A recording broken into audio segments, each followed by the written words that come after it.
sick, they get a lot of love, whereas psychiatrists very rarely do. And emergency room specialists, people are so often so out of it that they don't know who's cared for them, or it's transient. But the other lovely thing about that is that I think medicine is the one area where there can be failure, and yet people are still incredibly grateful. And it's not really failure. Death is not failure. It is really an aspiration for a good death, and that's what they provided for your mom. And that just means so much. So that's lovely. Well, thank you, Anna, for sharing that. There you go. I quite liked seeing doctors talk about the difference in prepositions between cared for and cared about. Yeah. And I think that in our job also, if our job description is lecturer, that means that we talk at the students, not necessarily with. And even when we feel that we are actually involving them in a dialogue, say soul feedback, and we get information from them, it is still not a dialogue. It is an extraction of information.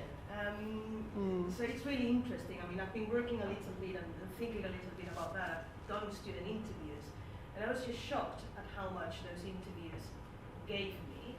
And I thought, oh, it's so nice, they're talking to me, and they're very needy, they need to talk. They feel they're on their own, and perhaps they never have a dialogue with the teachers in a different environment. But then also as a researcher, what happens is I'm going home with that data. It's like my little bag of gold, and it's an extractive methodology. What are they taking out of that sort of interaction, even though I'm going to argue that it was cathartic for them. And it's made me think, and you mentioned Bourdieu's idea of the cultural capital, and I'm actually trying to embed also a sort of capitalistic metaphor here that was used by someone called Bonnie Norton, which is investment. And what happens with language learning is that learners are invested. Investment is beyond involvement, so a doctor in A&E may be involved.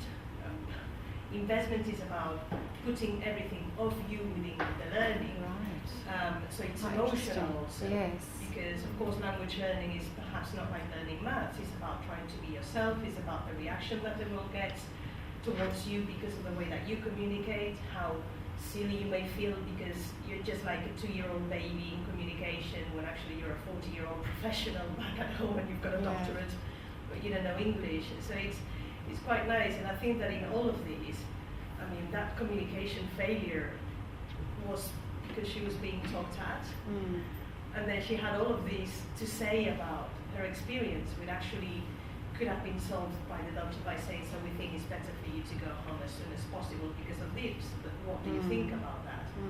The problem is, if doctors really open that dialogue, and if they really put in investment rather than involvement with every patient, they're going to end up in the madhouse. You cannot put so much emotion and support so much emotion in your workplace. So languages could perhaps also be a protective barrier for them to That's be able absolutely right. And one of the things that we do try and explore with students, because they are really worried about being emotionally spent, as it were, is a kind of emotional rationing. That if somebody comes to you for something routine, then it's absolutely okay just to say, right, you have an ear infection, here's the treatment, go, thank you. But when it comes to these kinds of issues that are really life and death, that is where it is worth putting that time in. And it can be done quickly and still sensitively. So I think that narrative nuance really does, and part of it is about listening to the metaphors that patients are using. And students now are taught to ask about, it's called ICE, ideas, concerns and expectations. But patients can tell quite quickly when they're being iced. So the more experienced doctors will weave that into a really quite focused conversation and extract that information without being seen like a checkbox. But thank you for that area. That's really interesting. Good to know about that theorist. I'll come and knock you out for that. Any other questions or comments, things to share? What are your best gratitude stories? Have you We see I just lovely wondered things. at the speed at which doctors are supposed to do things now. They barely have time to, as in the case of that lady who had. And also, I also felt that she was made to feel guilty by him. He was saying, we've got to get you out and on your feet and so on. And that made her feel worse. Therefore, she had to say, I'm really sorry, I realise I'm occupying a bed. I mean, it's horrific, really. But the speed that everything has to be done at now, just as that, I don't think all these niceties of gratitude, they're wonderful, and of course people should be grateful. There's hardly time for it, Like that GP who didn't take much notice of the poor bloke saying thank you, thank you, thank you. She was so anxious to get her message across that he had to go for his tests. There wasn't time for niceties, they only have 10 minutes. There is another side to this. Absolutely. I think the kind of practicalities do get in the way, but it's really important because doctors get burnout because they don't feel appreciated. So if we're just blind to the fact that people do want to say, all she needed to do was to stop a second, look him in the eye and say, well, thank you in return for all those multiple thank yous. That would have taken no time at all. I agree. I know it's an atypical case. It's an atypical case in that most encounters don't happen like that. It's a bit extreme. But it doesn't take half a second to just acknowledge. I think that's important.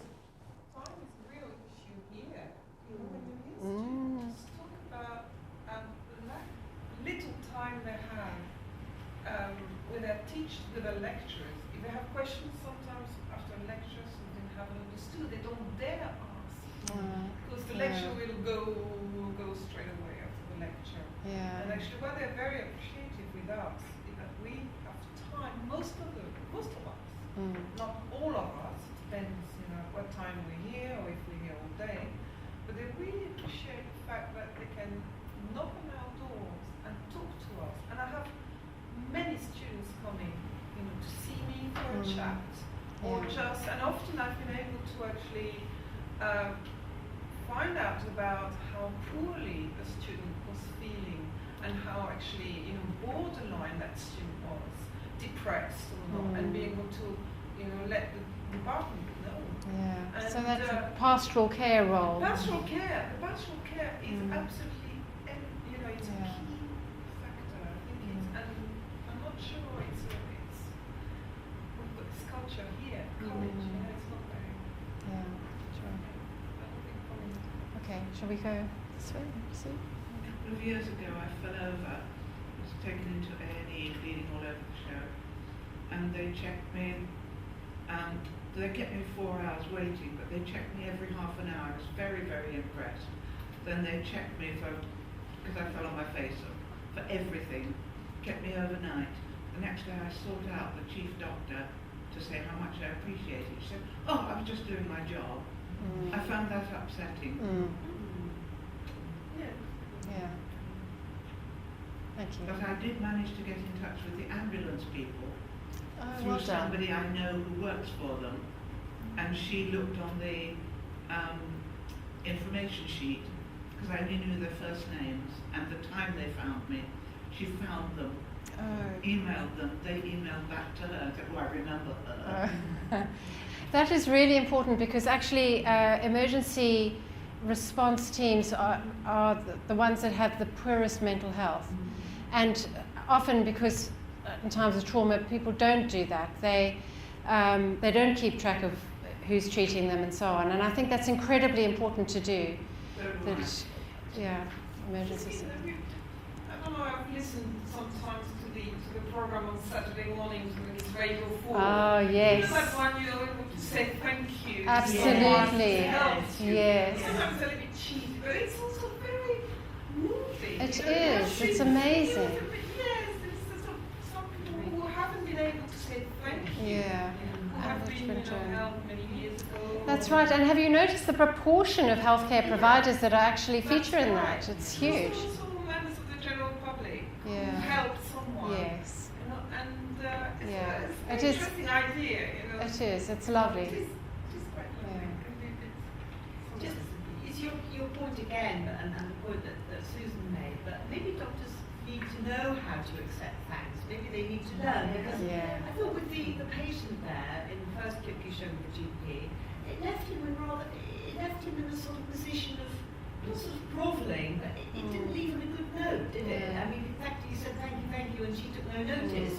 It didn't leave, you know, and Susan's lady said, I'm just doing my job. So Susan probably felt a bit belittled then, you know, who'd taken the trouble. No, absolutely. It really, since it's a thing that very common is, you know, I went to see my GP this week, of course I asked, thank you so much for the help. And maybe they just need to know how to accept. And say, absolutely. Thank you, or, Yeah. you know, you're most welcome, not just something, it doesn't take a second, but That's right. I think I'm going to make that part of my mission. Iria, sorry. Just linking on to what Sigrid said, and something that you said, which is spot on, and also that program is an example of it, that space needs to be generated for these things to happen, adequate space. And I think, Sigrid and I remember last year we were on the Education Day, and Ronald Martin was talking about how the curriculum at the moment is seen as filling in space with things to do, but there's no space allocated to be. So our curriculum, an educational curriculum, is not just about knowing or doing, but it's also about being. And I think at the moment there's no space for students to be, to become, to reflect, and even in the medical environment, there's no space. And also there's no mental space when you're at your worst. I think it's very hard for one person to remember to say thank you just because they're feeling so grotty. Oh, that's a good point, yes. To actually acknowledge that, because they need to be matter of fact so that you don't crumble in a heap and panic about the diagnosis that that's you just very had. true. So it's a funny place. It's on the spot, because perhaps that Ali's idea could be iced tea, as in, you know, inspiration from whatever ideas, and thanks. Well, you know, I think you have space to say thank you to me. Right, yeah. It cannot be forced. No, it can't. So this is interesting because one of the things about the hateful patient is there such a thing as a grateful patient? Is it a personality type, or is it a type of behavior?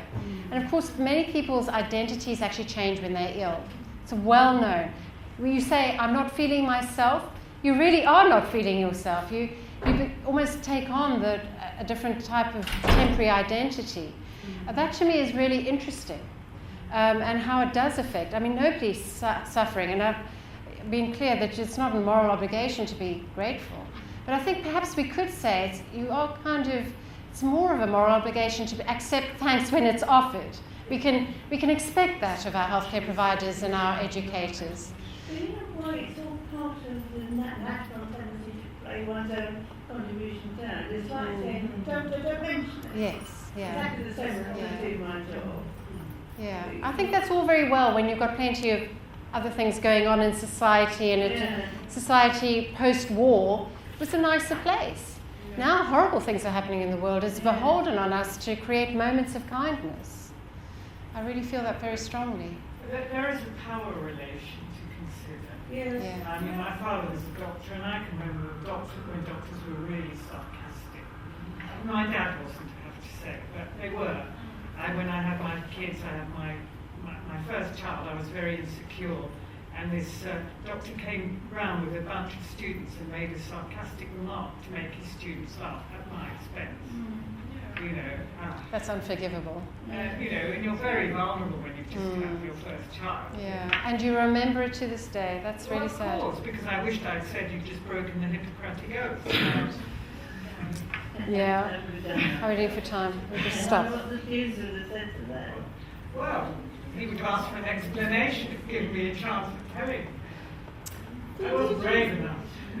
Did you think, Giskin, in the interview with GP, that the man in question probably had missed tests beforehand? Yes, there's a build-up to There's no that. reason why, otherwise she was really laying it on thick. You've got to do this. No, absolutely. There's no doubt about it that he was what might be termed a difficult patient. And I sometimes wonder about the ethics of making shows like that and featuring people. Can they really give informed consent?